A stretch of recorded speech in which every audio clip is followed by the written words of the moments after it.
तालिबान से भारत ने की पहली बातचीत। विपक्ष का मोदी सरकार पर हमला, देश में तालिबान के नाम पर जहर घोला, अब चले हैं दोस्ती करने।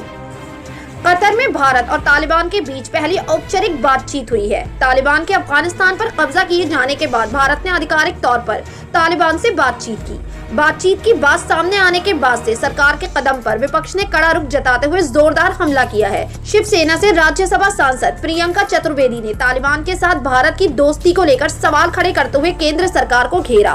प्रियंका चतुर्वेदी ने मोदी सरकार पर निशाना साधते हुए ट्वीट किया, तालिबान और बीजेपी सरकार चीखते रहे टीवी और रैलीज में, देश में तालिबान के नाम पर जहर घोलने, अब चले हैं दोस्ती करने। उन लोगों से जिनसे थे खफा, आज करने चले हैं उनसे वफा। प्रियंका चतुर्वेदी यही नहीं रुकी, उन्होंने अपने दूसरे ट्वीट में लिखा, आप क्रोनोलॉजी समझिए। पीएम मोदी ने अफगानिस्तान के पुतिन से की बात। यूएनएससी अध्यक्ष के तौर पर भारत ने अफगानिस्तान में आतंकी गतिविधियों पर बयान से तालिबान के मुद्दे को खुद ही हटा दिया। कतर में भारतीय राजदूत तालिबान नेता से मिले, जाहिर तौर पर भारतीयों के लिए सुरक्षित मार्ग के बारे में बात करने के लिए। मंगलवार को कतर में भारत के राजदूत दीपक मित्तल और तालिबान राजनीतिक ऑफिस दोहा के प्रमुख शेर मोहम्मद अब्बास हुसैन कज़ई की मीटिंग हुई। मीटिंग का एजेंडा भारतीय नागरिकों की सुरक्षा और जल्द से जल्द देश वापसी मुख्य रहा है।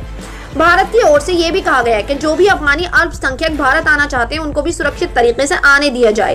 राजदूत दीपक मित्तल ने यह भी मामला उठाया कि अफगानिस्तान की जमीन को एंटी इंडिया एक्टिविटी, आतंकवाद को बढ़ावा देने के लिए नहीं इस्तेमाल किया जाना चाहिए।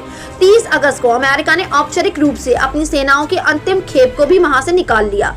इसके बाद तालिबान का अफगानिस्तान पर पूरी तरह से नियंत्रण हो गया। तालिबान ने राजधानी काबुल पर 15 अगस्त को कब्जा कर लिया था, जब तत्कालीन राष्ट्रपति अशरफ गनी देश छोड़कर भाग गए थे। भारत और तालिबान के बीच इस बातचीत को लेकर कई लोग मानते हैं कि भारत और तालिबान के बीच संपर्क पिछले कई महीनों से है। ये पहली बार है जब भारत सरकार ने आधिकारिक रूप से स्वीकार किया कि तालिबान से बात हुई है। भारत ने कहा कि ऐसा तालिबान के अनुरोध पर हुआ है। कई विशेषज्ञों का मानना है कि तालिबान से अनुरोध आना और भारत का स्वीकार करना एक बदला हुआ रुख है। हालांकि ये भी कहा जा रहा है कि भारत तालिबान को लेकर सतर्क है। आपकी क्या राय है इस खबर के बारे में? अपनी राय कमेंट सेक्शन में जरूर दें।